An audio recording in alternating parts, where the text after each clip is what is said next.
story when it comes to building a business. To some, it's never an easy task to partake, and to some, they have very good stories of how they started from scratch and built their empires to profitability. And that's the reason why Business Kenya and MC Moments have partnered to bring you Biz Talks. Biz Talks. And here we shall be hosting mentors, people who have gone ahead of us, people who have created these empires, people who have also on the verge of creating these particular big businesses. And these lessons will be valuable for you, the business person, for you, the aspiring business person, the entrepreneur, so that at least you can make wise decisions when it comes to building that business. So every Friday at 8 a.m. on all business platforms, that's the Facebook and YouTube channel. Good morning and welcome to Biz Talks. I hope you're keeping well. I know it's July, still very cold, and I hope you're having some cup of Melvins from wherever you are. But before then, we want to get into the subject of the day. And today we're talking big matters. If you see me even taking reference, it means it's big stuff, you know? We're talking about matters, big data science, and the risks involved. Yeah, you've been giving your data out. Probably you don't even know where it's going to, but there's a lot of information that you've been shedding out. And people who have become wise are using that to make a lot of decisions, even business-led decisions, data-driven decisions, and the likes. And so today in the house we have Timothy Oriedo, who is the CEO and founder of Predictive Analytics Lab Kenya. I like the name, self-explanatory by itself, Predictive Analytics, and we shall be delving in to help you, especially you, a business person, get to know that you can make data-driven decisions for your even marketing and everything else that you do, and the decisions that you make in your own workplace and whatever you do. My goodness, he's here in the house. So Timothy, welcome. Thank you. Good to see Thank you here. Thank you. Of course, here we recognize that it's cold outside, so we're going to serve you something. And from Very your chest, cold. courtesy of Melvin's. Yeah. I know you popped in. Sure. Did you make a choice? Yeah, from what I'm seeing here, it's exciting to see. I can see. Beautiful. At first, I'd gone with hibiscus, but I think I can have a blend of hibiscus and sweet cinnamon. I like that. I like that. We can mix that. I can see a hibiscus here, definitely. Yeah. And the sweet cinnamon. What color is it? Oh, it's right here. Okay. So, are you going to have it with some hot water or milk? Hot water, you Hot know. water is good, right? Yeah. Lovely. I like the mix, man. Yes. In fact, today I feel like I want to do a double shot as well of something. A blend, huh? Absolutely. Wow. Yeah. This whole subject, I did my own research here. Okay. And I felt, I mean, if you're not getting into this conversation now as a business person, then you're too late because you're just going in blind. I think this one helps you to really open up your eyes to know what exactly is going around. Yeah. So that we can flow. Because I told our viewers this is a very serious subject. Yes. And it's very cool. I'm also going to have not a blend, but a double tangawizi. Double tangawizi here. Yeah. So that I can get to learn as well. It's good. Because if you're watching us from wherever you are, please ensure that you tell any other business person, wherever they are, to tune in. Because they don't want to be walking blind anymore. Well, you can have some know-how of how to go around making decisions in your company. Because every day, as Timothy said somewhere else, every day you are receiving data. If you're interacting with people, if you're having conversations with people, you're interacting with data that you can use in the future to make better decisions. Yeah. Many thanks for coming, Timothy. Thank you. Just before we get into the conversation about our subject today, I'd like to endear people to know who is Timothy first. I don't know when people ask you to introduce yourself, who you say you are. Please go ahead. Thank you. Yeah. Yeah, so I'm Timothy. Yeah. I'm a family man. Yeah. I'm married, 3 children, and I always like, sharing a lot of the pursuits that I've done out there, with the communities that I engage with. So one of my passionate points is mentorship, coaching, and public speaking. So forums such as this lie close to my heart. I also wear other hats. So besides being the entrepreneur, I'm a data entrepreneur. Basically, that's how I call myself. Using data to make a living. And I'll be sharing with you how I do that. But I also wear another hat. I'm also a farmer. That's interesting. I do. Yes, I do. I do sugarcane farming. Dairy.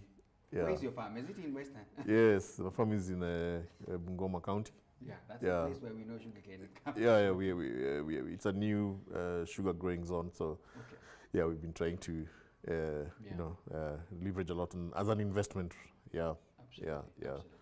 Yeah. You know, in Kenya, they say if you're only focusing on one source of revenue, then you're not doing well. You want to diversify. Absolutely, absolutely. Yeah, yeah. Okay.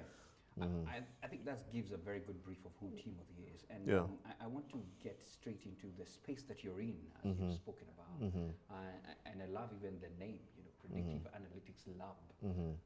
So first of all, how did you get into this space? Yeah. Was it something that you just bumped into, or you already knew this is where I'm going? Yeah, so it's a long history, but I like to shorten it. Okay. So, and I'll also use this opportunity to also define what it exactly is, because there is a lot of fads and misconceptions around what data and big data analytics and data science and the business of data is. Yeah, so from the ordinary marketplace, it's always misconstrued to be an IT-related discipline. Absolutely. Yeah. So my background, I studied mathematics back in university. Graduated from Maseru University 20 years ago, 2001, 20 years ago. And then I moved on to work in the media industry. Yeah, so worked in the media industry at different levels. My last two roles being the general manager at a Nation Media Group, where I managed the radio brands, and then also the head of digital at Citizen.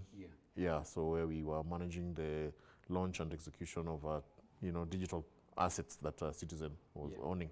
So that's about 2015, 2016.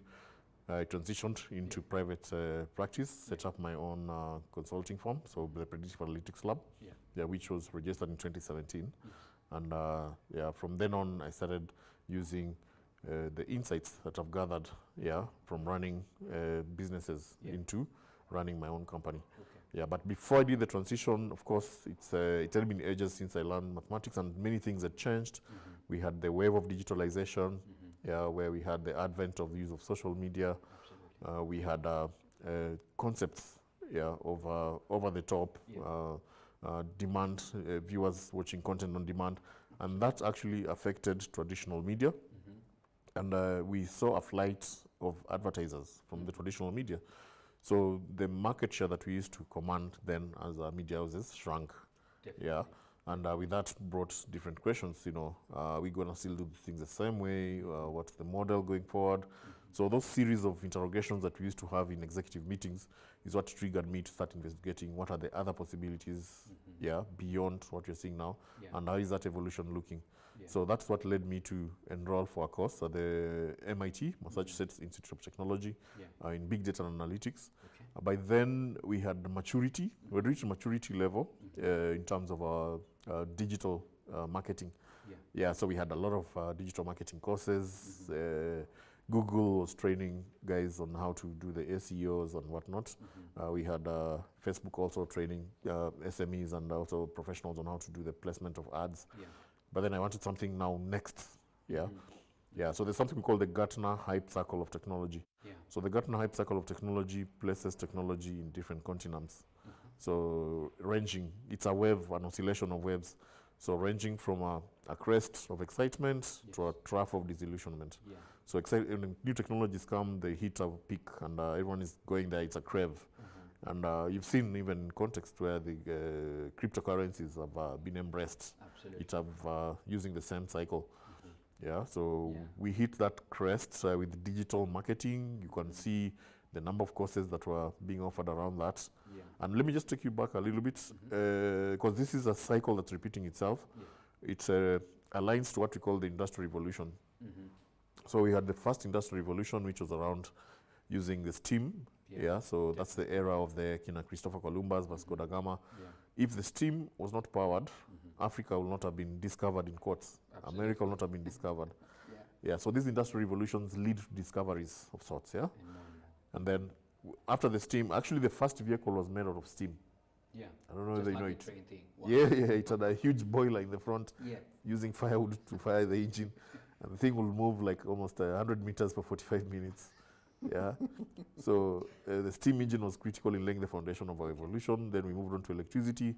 We had the likes of Tesla, Edison coming up with the innovations, and that started powering businesses to think about innovation. So one of the founders of process manufacturing was Henry Ford. Yeah, the founder of the Ford vehicle that we know it in the early 19th century, started using modern models in management, creating labor patterns in terms of calculating how much output his employees are having. So that's the early entry of started uses of data in the second industrial revolution. The second industrial revolution also laid the foundation for the third. So we had the aspects of television, we had the radio, we had aeroplanes. So you could see all these gizmos that we considered normal nowadays were not existing before, but they were coming now into use because of availability of electricity. Yeah. Yeah. So then again, we had the third industrial revolution, which started at the tail end of the World War II. Yeah. And there is a documentary actually on YouTube. You can watch it called the Imitation Game. The Imitation Game. Yeah. Yeah. Where there is there's a British scientist, mathematician who helped the army to break the Morse code. So the German were using a code to communicate. So that was the first application of mathematics in a real context of solving problems.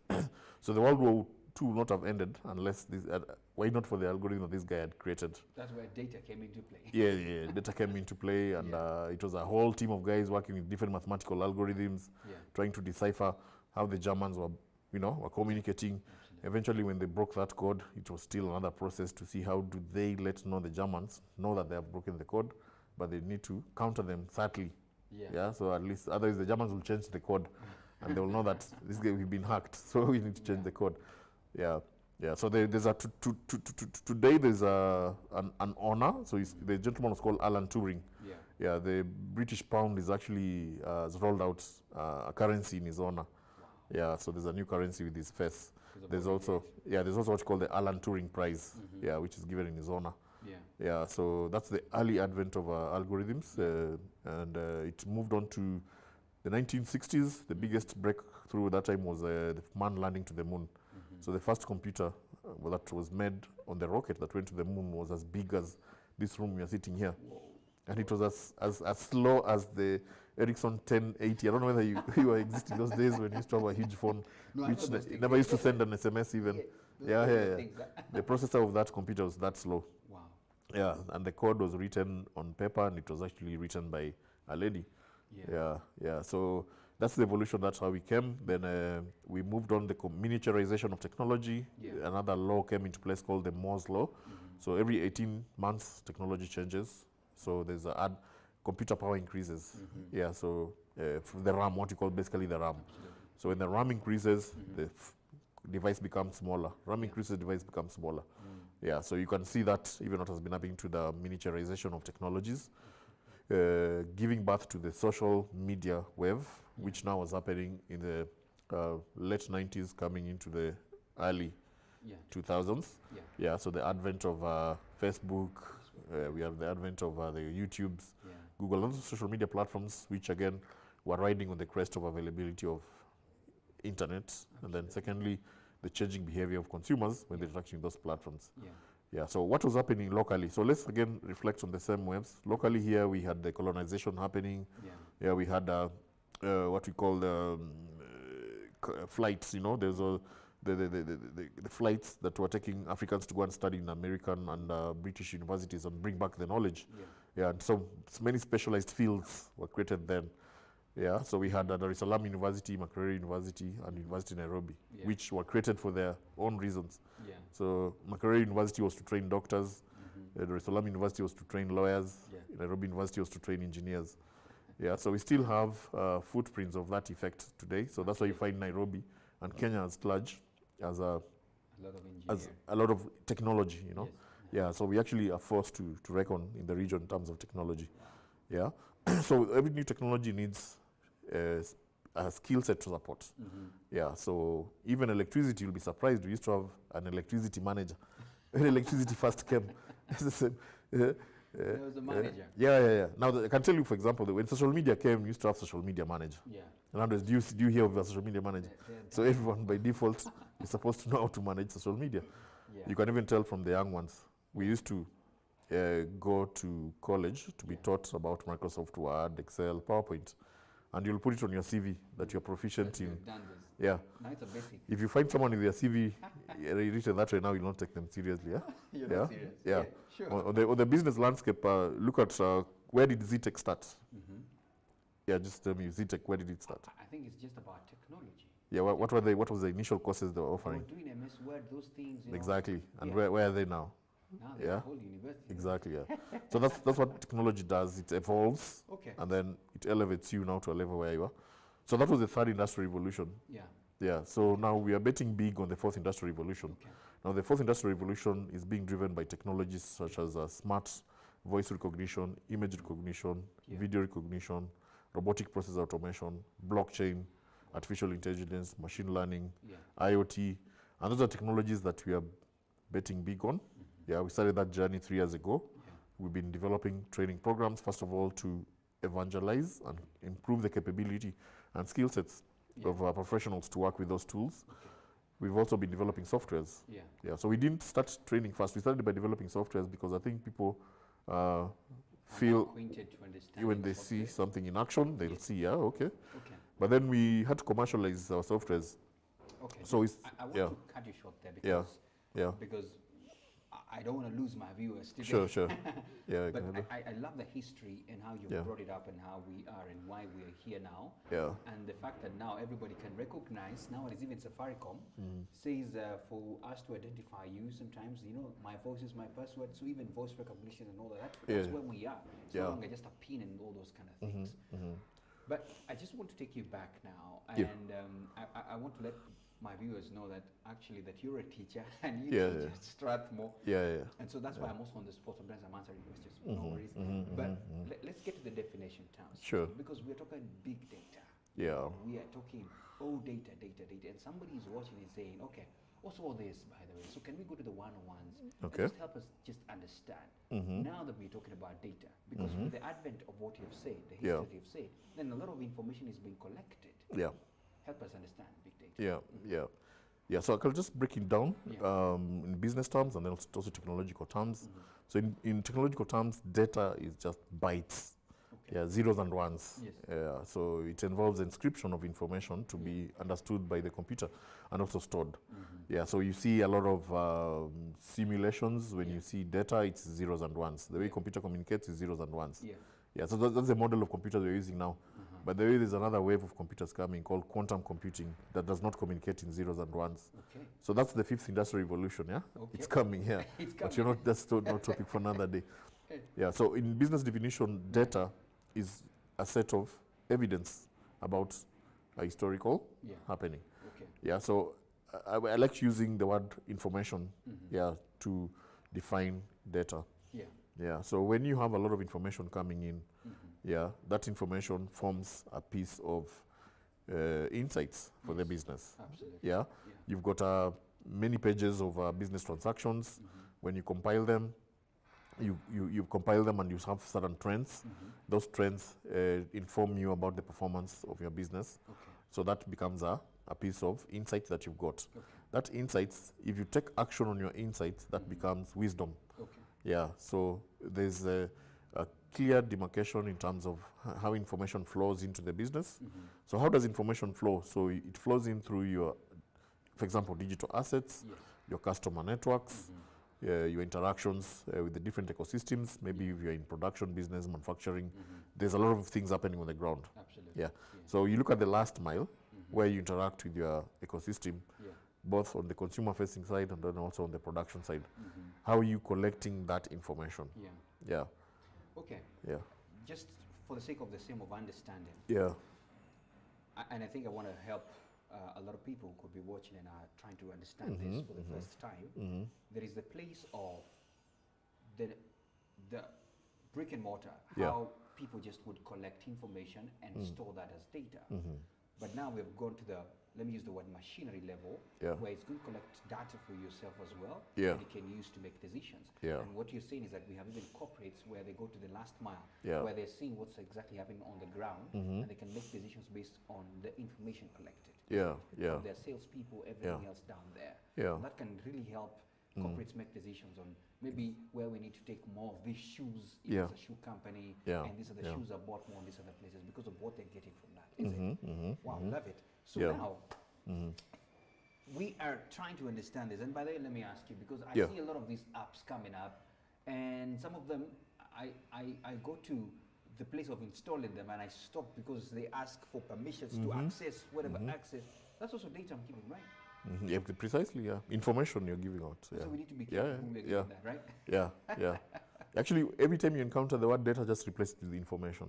Information. Your life will be much easier and you'll be able to manage the information that you're giving out Okay.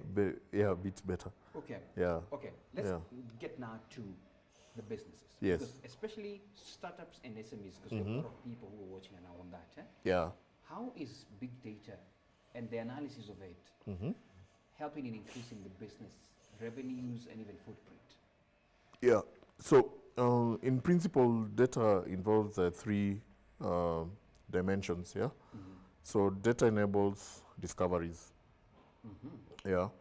So, I like that. if you look at this Melvin's box that's sitting Yeah. in front of us, so they consider this as a sets of data. Yeah.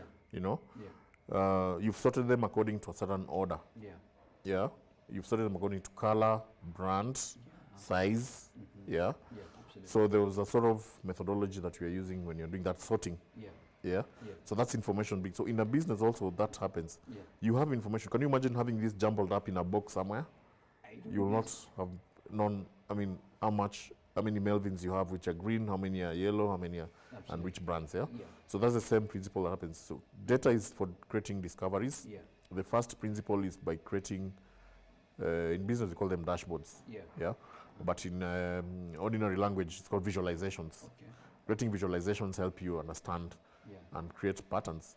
So visualization are graphs, yeah, and traditional tools we've been using to create graphs, like PowerPoint, we have Excel, yeah, those are traditional, available to everyone. Yeah. Yeah, we have chart organograms, even doodling using your hand, you can create those. Yeah, so the first principle in business is about enabling discoveries to be made. So remove your data from where it's sitting, apply and arrange it in certain order to be able to make. So the next thing that will happen is, and I think most companies have excelled in that. Yeah. They have licenses they've paid for. They have a consultant who comes and cleans the data for them. Yeah. They have an accountant who will even come and Do the books. do the books and even show them that this is your profitability, Yeah. and even go further and provide for them a management accounting report and show if you continue with this trend, then this is going to happen. Yeah. Now the next part, so on the first part of discoveries, I don't know whether we're going to tackle the issue of what needs to be done later or just No, go. actually, just flow with it. Okay. Yeah. So now for the discoveries part, one of the things that needs to happen for businesses is like investing now in these tools and tech. Yeah. Yeah, discoveries. So that's where artificial intelligence comes in to help you Yeah. create discoveries. Yeah. So there's data that you have internally, Yeah. which is now your sales records, your financial records, and any other data that you generate from your internal Which is common assets. for every business. You Exactly. have that information. Yeah, Uh-huh. yeah. Then there's data that you need to correlate. Yeah, so the data that will come from outside. So for example, you want to penetrate a new market. Yes. Yeah, maybe you're a manufacturer of shoes and you want to target a certain demographic, maybe gender. Yeah, and you want to open a new factory. So say somewhere in Kajiado. Yeah. What is informing your decision? Yeah, so you need to have external data.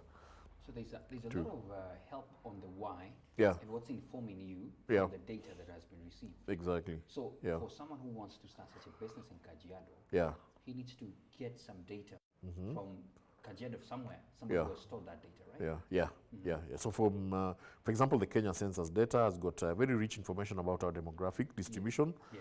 gender, age, Yeah, and also the what you call the poverty Yeah. poverty attributes. Yeah. So economic index. So we have divided every sublocation according to the economic propensity. Yeah. Even looking at how many Mabati houses are in one sublocation, Okay. that data is available. How many mobile phones are in each sublocation, that data is available. Okay. Yeah, so we want to encourage businesses to start creating discoveries using those kind of data. Okay. Yeah. So All that's right. the first step. Discovery. Data discovery. first. Yeah, yeah. Okay. Yeah. My goodness, and I hope you take it. Those if you're there and you have any questions, please feel free. I'm also on the learning seat, so feel free to, get to learn because, and Timothy, we're going to get practical because I will throw in a business here and it will help us see how we can, using data, navigate through, especially on the marketing angle of it. So we are talking about deploying data, and so once you have this data, for example, like we have given an example, the question is how do you deploy now these solutions to your business? Is there a relationship now that you've discovered this? How do you deploy that? And maybe I am not really aware. Okay, I've gotten the data. I have some data information that I've received. How do I now implement this into my business? Yeah. Yeah. So actually that leads to the second step, which is now decision making. Decision making. Yeah. Okay. Yeah, and that's actually another huge task. Discovery, then decision making. Discovery, then decision. Wow. Comes a huge task that businesses Yeah. are always faced with. Yeah. You may have the insights, yes. You know that if you open a skin or hide manufacturing company here, you'll make this amount of market penetration, but you still don't go and implement it. So decision making is a critical component of businesses. Yeah. Yeah. So how do you make decisions? So this now where psychological limitations come in. Okay. Yeah. So the what we call barriers to decision making. Yeah. We call them mental biases. Yeah, very, very big. And there's so many mental biases. So including anchoring bias. Yeah. Yeah, there's a bandwagon bias, and maybe just to mention a few which are relevant to this subject for businesses. Yeah. So bandwagon bias is just jumping into something because other people are doing it, but you've not aligned yourself to it. Yeah. So before the fact you're talking about big data, artificial intelligence, blockchain, cryptocurrency, Yeah. you jump into that. Yeah, and you've seen many people, making mistakes because of that kind of mindset. Yeah. Absolutely. Yeah, so the anchoring bias is a bias where you have been successful before and you don't want to change your way of work, your way of thinking to adapt to the changing environment. And maybe let me not belabor the point by giving an example of Nokia, who did not see what was happening. Absolutely. Kodak, who are not seeing the advent of mobile phones and change the business model. Wow. And you can see what they were market leaders then. And that example is replicable everywhere. Right now, if you look at the most profitable business on the stock exchange, I mean, it's not the traditional companies, motor vehicle companies, it's not the airlines. It's not. It's technology companies. Absolutely. Yeah. Absolutely. Yeah. In fact, even the top blue chip companies now, Exactly. Yeah. even here locally, it's Safaricom with data as well. Exactly. Yeah. In fact, somebody was saying it's the big bank now. It's the biggest bank in terms of revenues as well. Yeah. So the biggest investment in businesses right now is on the decision-making side. Okay. So how do you create better decision-making? So first of all, being hyper-aware. Hyper-aware means attending such events and being conscious of the changing environment, being aware that this technology is the one which is coming to take you to the next frontier. Yeah. Yeah. Yeah. Then the other thing that you also need to do is fast execution. So when you become aware about a changing technology, you also have need to put in place a mechanism to adapt to that. Yeah. So what we see happening in most corporates is they set up innovation streams, innovation hubs. The banks do it so well. Yeah. They set up innovation labs where they start testing and getting new technologies. They work actually with universities. Yeah. Because most of this knowledge comes from academia. Yeah. Yeah. So I don't know whether you know the definition of academia, private sector, and government. Okay. So Academia is institutional, right? Academia looks in front. In front. Academia comes up with technologies. When people write their thesis, you're always told, can you create something that has not happened before? Okay. Yeah. So for you to challenge your PhD thesis, you have to create an innovation. Something new, These technologies that we're talking about today in big data analytics were existing in the 60s, but on paper. On paper. Yeah. So the biggest employers of big data engineers and machine learning experts are Facebook, Google, Amazon. The heads of those departments are 60s, 70-year-old professors Goodness. This knowledge they had. Yeah, Wow. So the only thing which has changed is the technology was not there to automate the knowledge they had. So now the technology is there. There's a computer which can process information much faster. So the mathematical equation they developed can be processed within that. Very fast now. Yeah. Then for businesses, so academia is about forward. Businesses is about today. And that's also another mental bias. So businesses don't want to waste their time in the innovation. They tell you, I need to make profit this year. Yeah. I need to sell. Yeah. Yeah. So they are very impatient. Yeah. Someone wants to work on something today and tomorrow it's making money. Definitely. Yeah. So but then in this field, that's not how it works. It's some threshold of patience. Yeah. Yeah. It's organic. Like it grows slowly and then reaches a point. I like using the bamboo example. You know how bamboo grows? Absolutely. It takes some years before it sprouts. Yeah. Then when it sprouts within 7 months, it's gone. up. Yeah. Yeah. And then the government on the other side lags behind. The government waits for something to happen. Yeah. Then they'll come and regulate it. Yeah. It's still like the Like they're doing with the tax and stuff and all the those things. cryptocurrencies. Oh, yeah. So they'll let guys lose their money there, get hit a bit. Then they set up a commission of inquiry. They'll come investigate. Now, why was this happening? Now, can we set up a task force now too? So it's just by default that's how the world order. Yeah. So academia, businesses have to work closely with the academia. Yeah. Yeah, and that's why some programs at Strathmore Business School help address and bridge that gap of knowledge to businesses by bringing a lot of this innovation to the front of business applications. Okay. Yeah. So I'm going to just throw in questions that are coming through my head as you're speaking. Yeah. Paint for us a picture, because in Kenya we boast as one of the leaders in Africa when it comes to matters infrastructure like internet. Yeah. And even penetration of all these techs that we're seeing. Yeah. And I like the fact that you said even from the advent we were almost poised to be the leaders because of the university that we have here and how it was founded. So paint for us a picture, especially for me as a business person, to know that hey, I need to seriously start thinking about embracing data analysis for the success of my business. Yeah. So help us out. Where are we? Yeah, so I'd like to move to the next one because now I told you there were 3 dimensions. Oh, there were 3, absolutely, yeah. So there now was I'll answer your discovery, question. So Yes. what do you think the third one is? After making your discovery, then you make your decision what should be the next one. Mwalimu, I don't know, is it It's implementation or money? Now dividends. Oh, okay. Yeah. The reason why you're sitting So in they're this all building- D's, right? Yeah, the reason we're sitting in this building is about dividends. You want to? I You want love to make this. money. So there are Okay. 3 D's, yeah? Yeah. Yeah, so data to discovery, Yeah. data to Decision making. decisions, and data to dividends. Absolutely. At the end of the day, businesses need to make money. And That's the bottom line. that's the bottom line. Yeah. So the reason that businesses have to make data their business is because of the dividend. Yeah. Yeah. And how is this driven? So either you're using data to reduce your operational costs or you're using data to grow your revenues. Yeah. Yeah. To know where to go and sell what. Exactly. Absolutely. Which market do you expand to? How do you innovate? How do you vary your product? How do you do your pricing metrics, the pricing margins? Yeah. So using modern tools such as dynamic pricing. So I like to see the price of tea vary depending on which market it is. Yeah. Yeah, even depending on the time of the day. Yeah. So we still are doing many things traditional. But if you look at the airline industry, which is demand and supply, yeah. If you look at modern business platforms such as Booking.com, Airbnb, how they've been able to disrupt the hotel industry is by having dynamic booking. Yeah. So you have a surge in demand for a service or product, the price goes up. Okay. If there is a Low decline, demand, the price goes down. Absolutely. Yeah. Absolutely. So those are the kind of infusion of data into businesses that is helping inform the models, new models that businesses are starting to run with. Okay. Yeah. I love this. Discovery, decision making, and dividends. Yeah. And if this is all embraced, because the last thing definitely is the bottom line of any business. Exactly. Yeah. Definitely you want to see the money coming in. So back to my question. Yeah. Paint for us a picture of where we are here in the country and why anyone doing business and looking forward to going big needs to seriously think about data and data analysis. Yeah.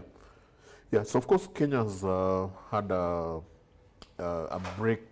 breakaway. Yeah. It's been able to break away from the rest, Yeah. especially because we had a very good leadership, a stable economic environment, and also an enabling technological space to be able to innovate.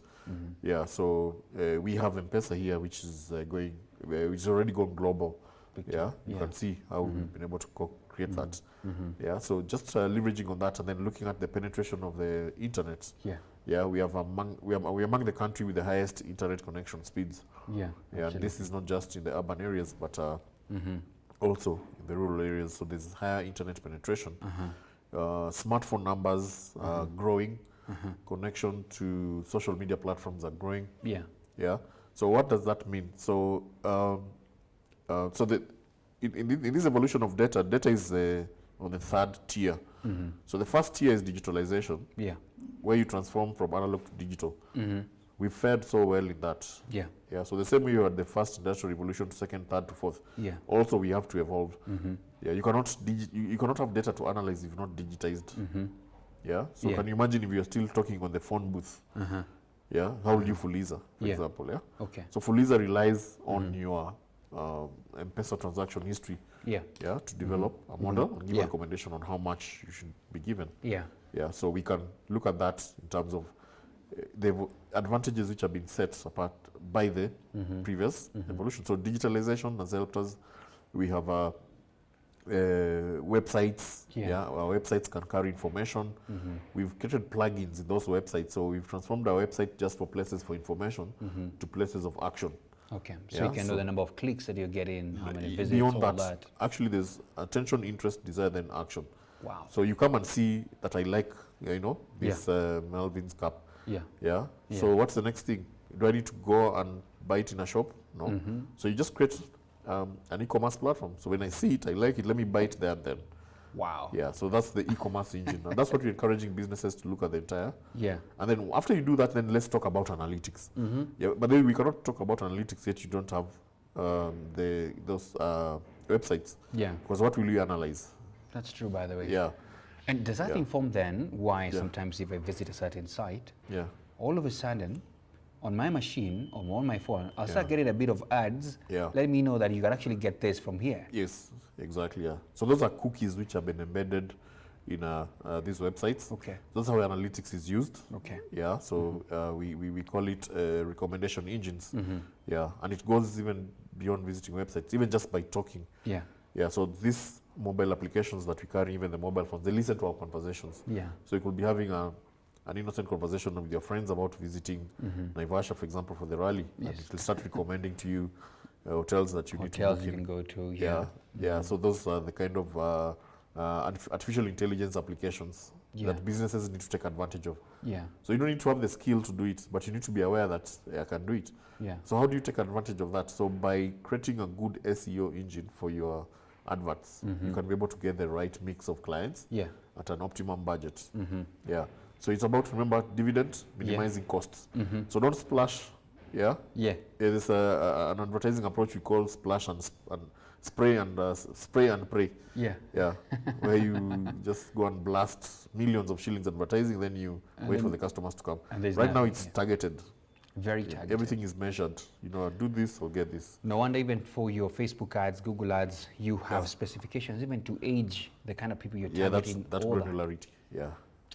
Lovely, and I hope you're seeing this, business people. Let me just give a shout out to a few people who are checking out. Of course, great insights. Samuel, thanks a lot, very informative. But I'm going to use Samuel's example. This guy has amazing peanut butter. He was here. He makes it very nicely, and I'm sure he would really want to know how to use his data, whatever he's collecting, or maybe how to even collect it now. That would be the example that we're going to look through. Just a shout out to some of the people. Joel, I hope that now the sound is good on my end. I think I was not very audible, but I think now it's corrected. Then we have Joe, very informative as well. That's what he's saying. Cecilia and Degwa, taking notes, I tell you. Yeah, you better. I'm also sitting down here on the learning seat as well to just get to understand this. Now, Kenya is poised, we are there, all these things are happening and all those kind of things. So, what's the future of this? Before I get to now what you do in your lab, what's the future of this? Because now you've painted the picture of where we are. What's the future of this? And by the way, I would want to understand, because from where I sat, some time back, I thought AI was going to be big, but AI is connected to data as well. So, help us understand the future. In fact, I would call it the future of businesses. So it's becoming inevitable that businesses have to start taking the business of data seriously. Yeah. Absolutely. The business of data seriously. Uh-huh. Yeah. And as I mentioned, we are moving out of the first crest of disillusionment. We had the first wave. So this first wave of excitement is always driven. You'll see the number of conferences around. Yeah. So conferences do help in evangelizing, yeah? But they do very little in terms of heavy lifting. Some of those things you learn in conferences, you're not able to apply because it leaves you what we call high and dry. Yeah, you're very excited. But when you go back to the business, there's no support system for you. Yeah. Yeah. Why? Because for a support system to happen, you need the skills. You know. Yeah, you need the skills right there with you. Yeah. You need consultants to work with you. Absolutely. Yeah, and also technology companies to come and support you. Yeah. Yeah, so we've seen a lot of work being done by the technology companies that exist, the Microsoft, Oracles. Yeah, but the market is too big for us to leave it to them. Yeah. Yeah. Yeah. And the government has also come in and created, an environment which is enabling businesses to have an opportunity to learn these new technologies. Yeah. Yeah. So also in terms of the government's input, is about the regulatory landscape. Yeah, you've seen just in the last 3 years the cybercrimes law came into effect. Yeah. We have the data protection bill, which was enacted, and actually an office was set up, led by a data commissioner, which is to take cognizance, of the evolving landscape that we are facing. Now, businesses will be required to do data audits, to just declare to the government how much information they have, and how much of that information of their customers, do the customers know that they have that information. Okay. So that's how serious it's going to be. Wow. So the same way we were doing our tax returns, the deadline was 2 days ago, yeah? So in the future, businesses will also be doing the data audits. Yeah? Wow. Yeah. So it's inevitable that businesses have to take the business of data seriously, given the seriousness it deserves. Yeah. Yeah. Whether it's voluntarily or as a regulatory requirement. Yeah. Because as we gravitate towards digitalization and using digital tools, it's inevitable that we're going digital first. Yeah. And this gravitation has just been lent more impetus by what we call COVID-accelerated digital transformation. Yeah. We are working more at home. We've done more virtualization in the last 6 months than ever before. Yeah. You've seen the value of companies which are driven by technologies for, just having quantum leaps in terms of the evolution. Yeah. Yeah. So it's inevitable. We're not going to go back again. So if you look at the third, if there was someone who's still struggling with the automation, like he doesn't have an email, like he doesn't need a laptop at work. Now, you have to have a laptop because you're working from home. So there's no one who's still in the second to third revolution. Yeah. So people have digitized. Okay. Now with this digitization, what we call the breadcrumbs, digital breadcrumbs. So every time you interact online or digitally, you're leaving trails of information behind you. Wow. Now that's what fuels big data. Wow. So without that trail, we'll have not enough information. There'll be no enough data. But now we can analyze information based on a lot of interactions of people online. Yeah. So that's good news for us. So the future is because of virtualization and the push towards digital interventions. We have a lot of data to analyze, so more solutions for us. Technically, when you develop predicting models, the more data you feed into a predictive model, the more accurate it becomes. Yeah. So you know what that means. You have more data, you have more accuracy. Yeah. Yeah. So we're just starting, but we're going to see a lot of innovations coming. Yeah. Yeah. In Kenya, one of the examples that I like sharing is the Kakamega twins. That is data at work. Yeah. Wow. Facebook has got those facial recognition algorithms that help people match. That when you go to a timeline, it recommends that you know this friend. Yeah. So those two girls will never have known each other were not for Facebook's algorithm. It matched there. There's an algorithm called the digital geometry for facial recognition. And so that looks at the size of your nose, your eyes, and then says this could be. This are the person. And that's what happens when you upload someone's photo on Facebook. Your friends, it auto tags them. Yeah, I've seen that. Yeah. And they're like, hey. Yeah. Yeah. So that's how data is used. Yeah. Okay. Yeah. Okay. Yeah, so you can see that Kakamega Twins one really is a good example. Yeah. Can I ask you this? Because it just hit me now. Yeah. Remember this Huduma number? We give a lot of information to it. Yeah. And then I heard there was some leakage. How bad is it? Yeah, so and I'm not in a space to comment about that, but I think the government has got its own mechanism of addressing leakages, and that's why the Data Protection Act is there. Okay. Just the other day, and I can talk one that's information that's publicly available. Yeah. You know, there was a political party that was sending people SMSs Yeah. that you're a member of this political party. Yeah, so the Data Commissioner's office is already busy. you Yeah. know? Yeah, it's already busy. It's already busy handling checking that it out. issue. Yeah. Okay. Yeah, because Wow, lovely. Yeah, because people are saying, how did I even join some other place? yeah, because you see what happens when I walk into this building, I Yeah. left my details at the security. Yeah. So you don't know where that where that book book will goes end to. up. Yeah. Speaking of which, some it's not here, but Yeah. some other places, Yeah, yeah. that book is full of contacts and all those kind of things. It does. It always That's is. valuable information. It always is. Yeah. I would So not those say are- what people do. Yeah, so those are the kind of sensitivities that we want to tell businesses to be conscious about. Yeah. How do you anonymize your customers' information? Because you're going to be liable to pay a fine by Yeah. court Yeah. if a customer accurately claims that you infringed on the information. You took the information to use it for Yeah, your yeah, own self. yeah. Goodness Lord. Now, I want to move to a little bit of getting practical. Yeah. And of course, definitely we'll talk about your lab. Yeah. Let's talk about my guy, the example I gave. I want to just jump in because the question for me would be where should startups and SMEs begin? Because I Yes. am running an SME, I make very nice cups. Yeah. Let's use the peanut butter example. Samuel makes amazing peanut butter. He's struggling to probably scale up, stuff like that. And I know I'm jumbling this question to you, but I want to throw it to you, you'll know how to answer it out. Yeah. Because from what you're saying and what you're speaking, Timothy, is that even when I'm seated, I don't need a lot of jargon to understand business. Yeah. If I have data with me, right now, I can probably look at Kajiado from the data and decide, this is the business I'm going to start there. And I would be almost certain that there will be a success rate because of the data informed. Of course, assuming that I have a lot of enough data. That's a yes, is it? Yeah. Absolutely, I love that. Yeah. So now let's get back to Samuel. Yeah. He is a startup. He's doing amazing peanut butter. It's good quality. I take it, I'm like, hey, you better have this, Timothy. I mean, it's amazing. How can he, from where he's seated, and from all the contacts he has and whatever, how can he leverage on any data he can receive to grow his own business? Yeah. Yeah. Okay.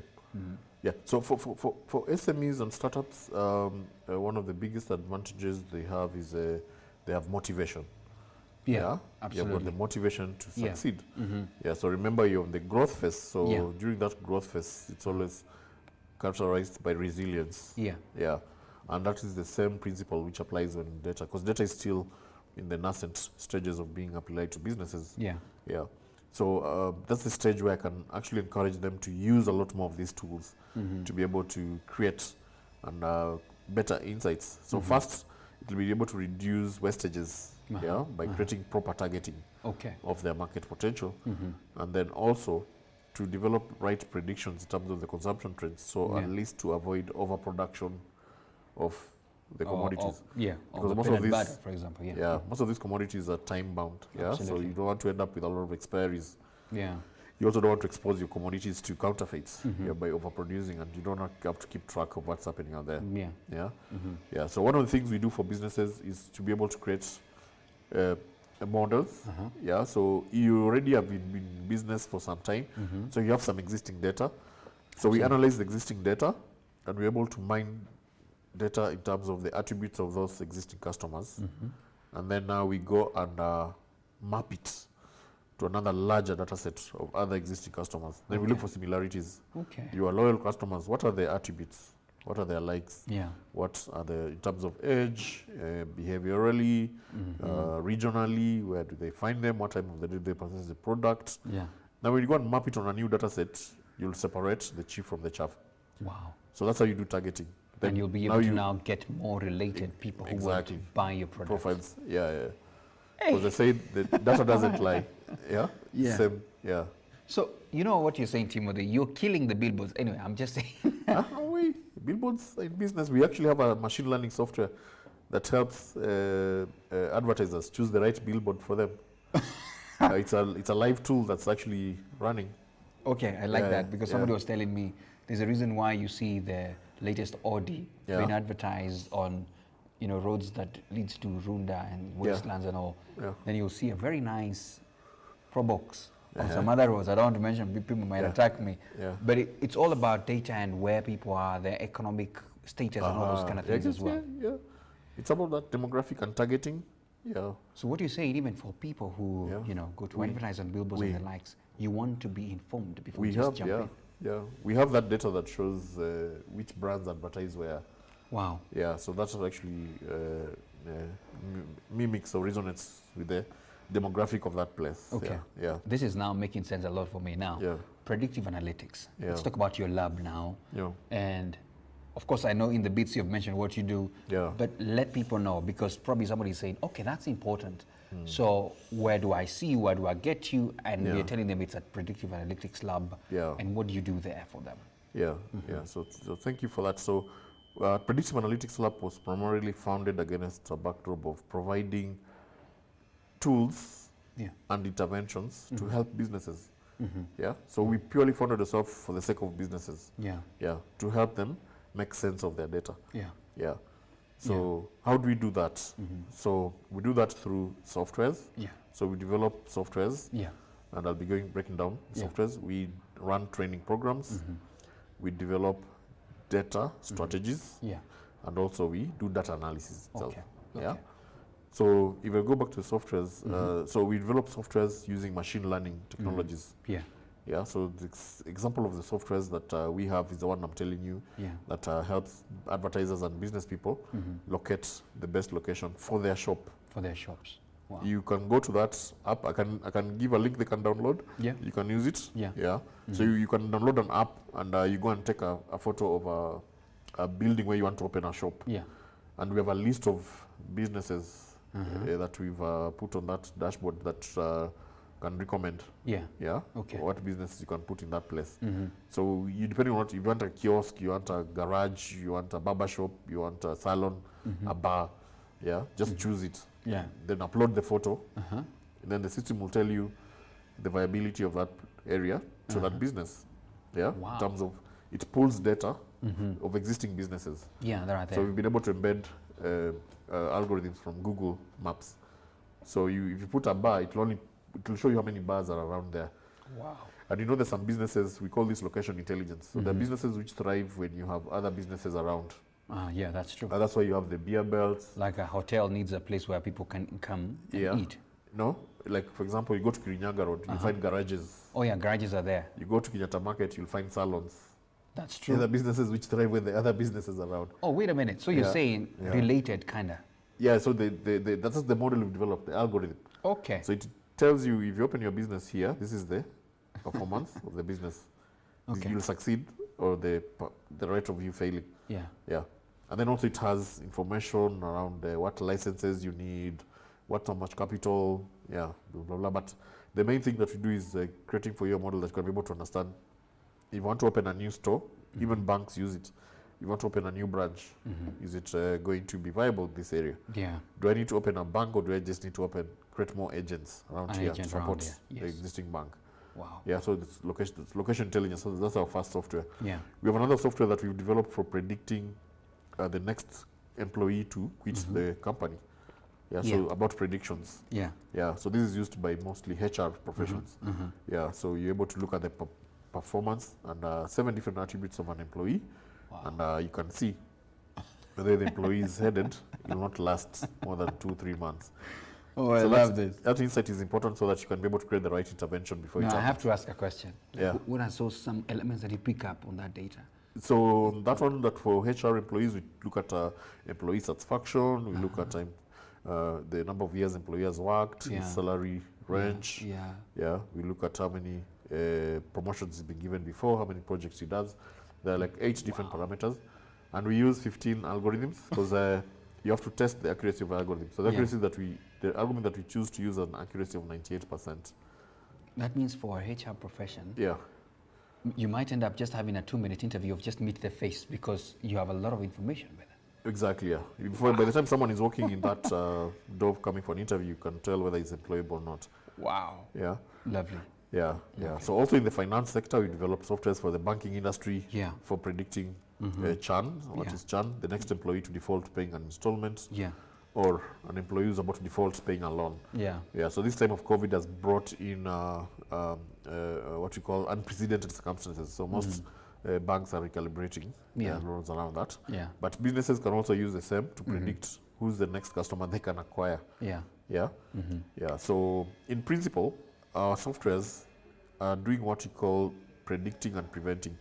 Traditionally, what businesses have been doing is detecting and repair. Yeah. So you'll be able to analyze data in hindsight and say, my performance last year was because of this and this, and I think I did this because this happened. I lost 2 salespeople, yeah, or my shipment delayed from China, so I didn't produce on time. So you try to give reasons after things have happened. Yeah. But now with our softwares, they pick up, they don't look at the hindsight, they look at foresight. So you feed it with data about your previous performance, and it will produce for you a model, looking at the pattern that you've been performing and say, if you continue this trend, this is what is going to happen. Yeah. Yeah. So now your work as a business entrepreneur is to focus on what's going to be happening in the future. Wow. Yeah. So the data is as good as the information that comes out, because now as a business person, remember this decision part. Absolutely. You make decisions. You want to play a bit more part on the decision part. Yeah. Yeah. So that's what sets apart leaders.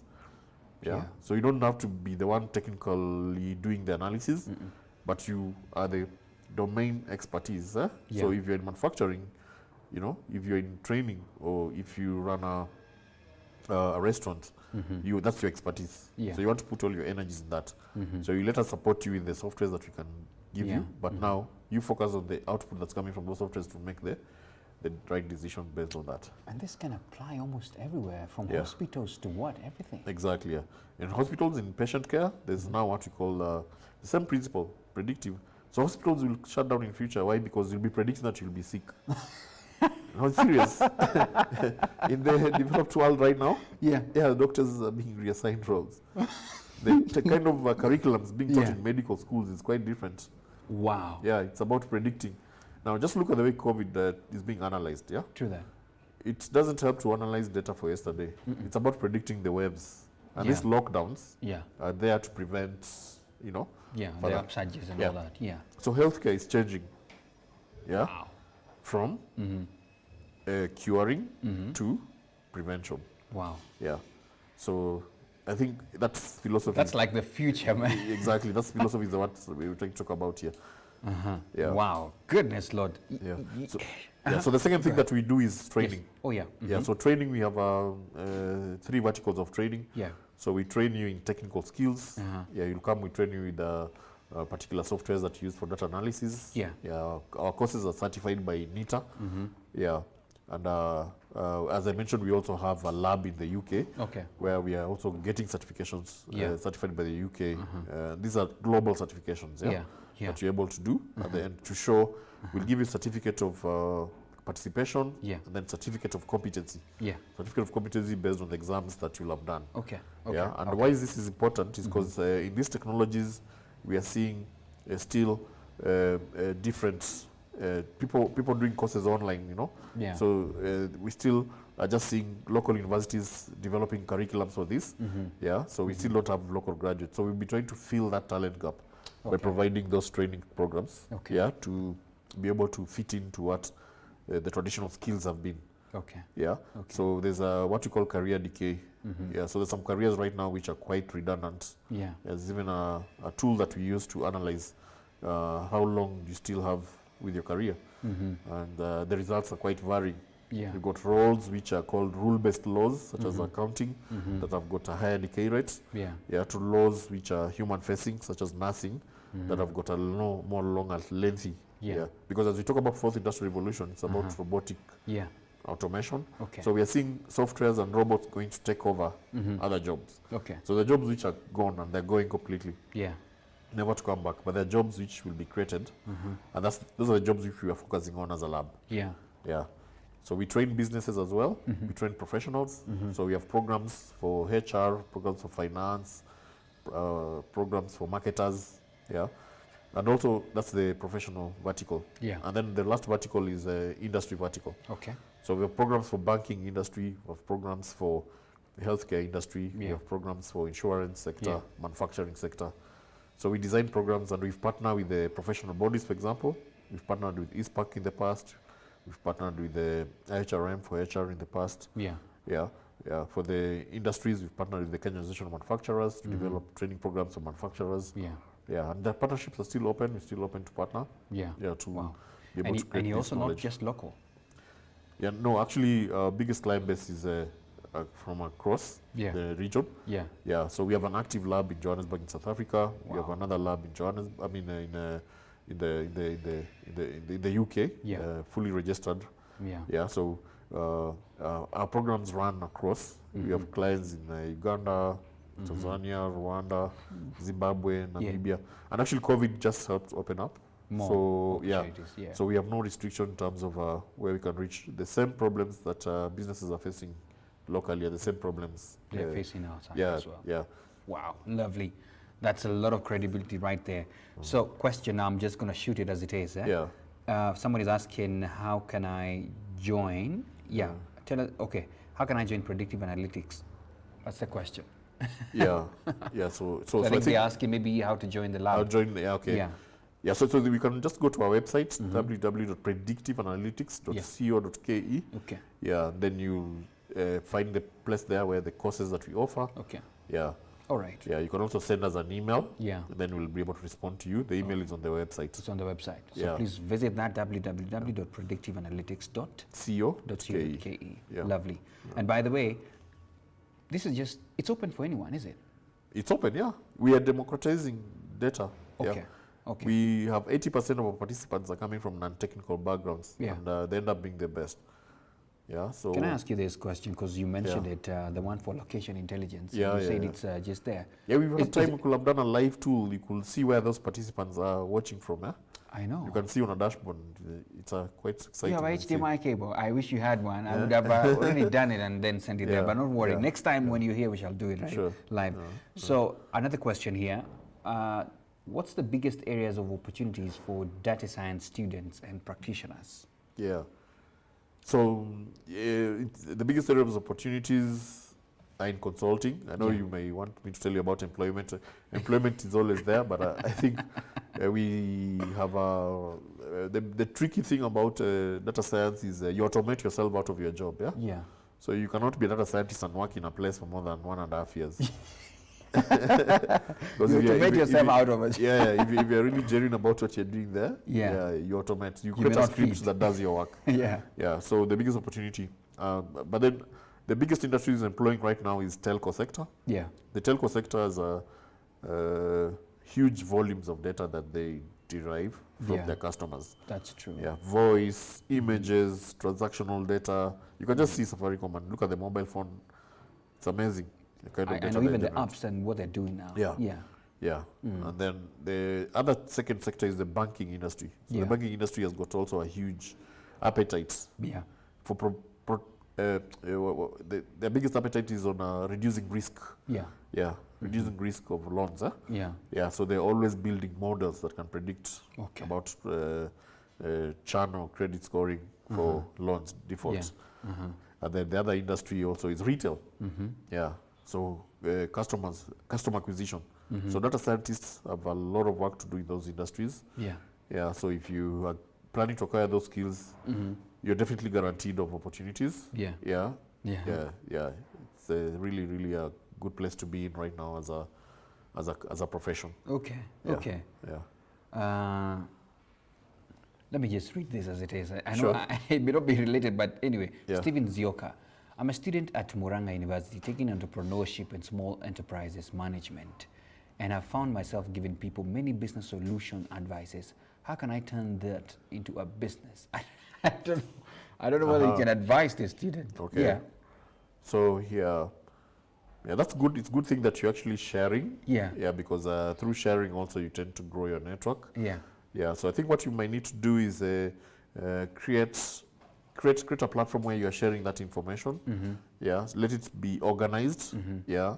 So for example, just having someone book an appointment with you when you want to share. Yeah. That's a first sign that There's something. you're valuing. Yeah. And then also you can put a rate. Yeah. Yeah, to your service. Yeah. So it's good to do pro bono. Yeah. You can leave some space that you're doing pro bono. Yeah.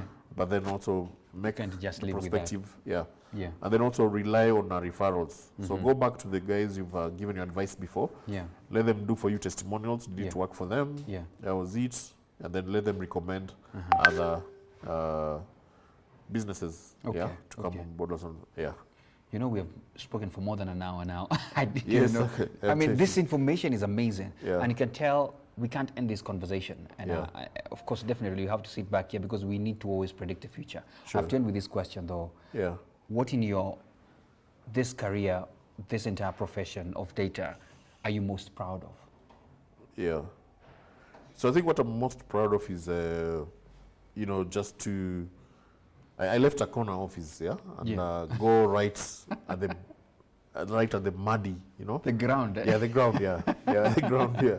Yeah. Yeah, it involved a lot of things, including changing the schools that my kids were going. We had to move them to, you know, cheaper schools, just to be able to change life. I even had to move to another location where I'm staying. Wow. Yeah, and I started building my business ground up. So, so I think it was a bold move. yeah, it was a bold move, and I think my vision on the betting and the support I got from the family was quite good because I think it needed sacrifice. Yeah. Yeah. Yeah, but I think 4 years later, yeah, the fortunes are actually paying. Wow. Yeah, so it's something that I'm proud of to have made that sacrifice then. Wow. Yeah. Goodness, Timothy, we must have you here again. And we're going to get practical. I like that location mapping. Somewhere, I saw you doing that, so we'd love to also see it here live and how it can help out in these kind of things. Sure. And goodness, Lord, from where I sit, I feel like we have just done some 5% of what we should speak about big time, where we can get into details and help out people. But remember, if you really want to get in touch, you can always go to predictiveanalytics.co.ke and get to see what courses they're offering, what you can learn from there, and make better decisions for yourself and your company as well. Because at the end of it all, we talked about dividends as the last thing, so you can make better money. Of course, with better mapping, you'll get to know better money as well. I still and I hope we can agree to this. I want to take a challenge with you later on after this, because I want to do a data-driven sort of mapping for the businesses we do as well. And I would like to come and report back as well to our people that, listen, this is what is happening, this is where we are going. Definitely. So we can get practical, right? We are very practical in our approach. And those are the kind of challenges that we like. Yeah, because it helps bring to life a lot of things that we've done. And most of these solutions actually are lying. And we always like people using them so that at least they can see the value of them. Wow. Thank you, Timothy, for coming. Sure. All right, there you have it. It's Best 9. Please get to work. And I hope you're making data-driven decisions. If you're not, you better get to Predictive Analytics. Thank you so much for your time. That's BizTalks for now. Bye-bye.